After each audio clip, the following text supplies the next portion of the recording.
নিয়ে চলে এসেছি তোমাদের সাথে আরও একটি দারুণ মজাদার সুস্বাদু টেস্টি একটি রেসিপি বাড়িতে ঘরোয়াভাবে।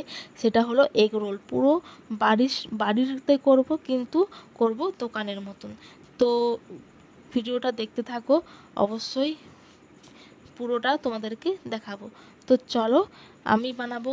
আজকে হচ্ছে আমরা আজকে কেউ খাবো না আজকে। তার জন্য হচ্ছে একটাই বানাচ্ছি আমার বরের আবদারের জন্য। বর সন্ধ্যাবেলায় খেতে খুঁজেছিল, ওই জন্য ওর আবদারের জন্য এগরোল করছে। আর আমি এগরোল অতটা পছন্দ করি না, আর বাড়িতে কেউ সেরকম এগরোলটা পছন্দ করে না, শুধু আমার বরেই খাবে, তো ওই জন্য একটাই বানাচ্ছি।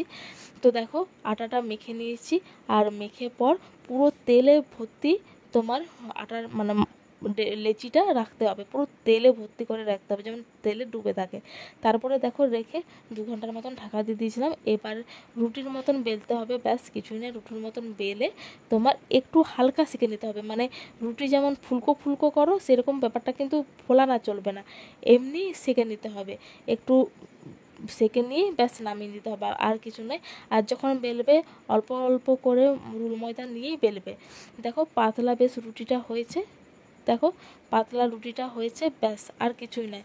এবার দেখো তাওয়াটাকে আবার একটু ধুয়ে মুছে আর একটু গরম করে নিয়ে তোমার ডিমটা, এখানে একটা ডিম আছে, সাথে পেঁয়াজ কুচি, লঙ্কা কুচি, একটু গোলমরিচ গুঁড়ো, লবণ, সব কিছু ভালো করে ফেটাতে হবে, যাতে সমস্তটা মিক্সড হয়ে যায় আর কি, ভালোভাবে মিক্সড করতে হবে। তো পেঁয়াজ, এখানে 2টো পেঁয়াজ নিয়েছি, আর একটা কাঁচা লঙ্কা নিয়েছি। আমার বর অতটা ঝাল পছন্দ করে না, আমি ঝাল পছন্দ করি, কিন্তু আমার বর এতটা ঝাল পছন্দ করে না। তো ব্যাস, তো চলো তার মধ্যে করলে ভালো হয়, তো ওই জন্য তাওয়াটাই নিয়েছি। তারপরে দেখো একটু সরষের তেল আর সাদা তেলেই করছি, দু রকম তেল মিশিয়েছি। তো তারপরে গোটা তাওয়াটাতে ভালোভাবে ভুলিয়ে তোমার প্রথমে ডিম ভাজার মতনই ভেজে নিতে হবে।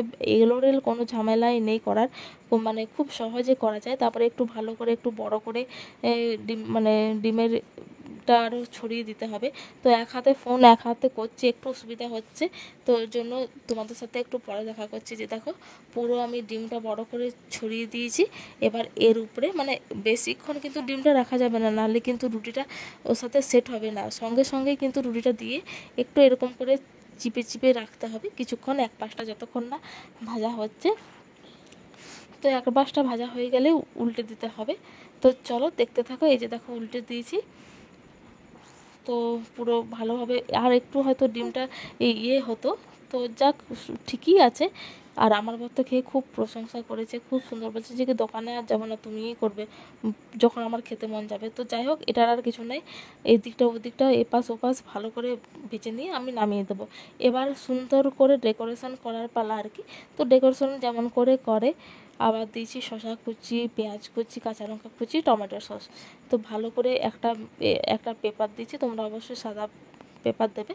আমার কাছে সাদা পেপার ছিল না, আমার বর হুট করে আবদার করেছিল, তো ওই জন্য মেয়ের খাতা ছিঁড়েই আমি এরকমভাবে ডেকোরেশন করেছি। খেতে অসাধারণ হয়েছিল, ডেকোরেশন ভালো না হলেও খেতে কিন্তু অসাধারণ হয়েছিল। তো যাই হোক, কেমন লাগলো অবশ্যই কমেন্ট করে জানাবে ভিডিওটা।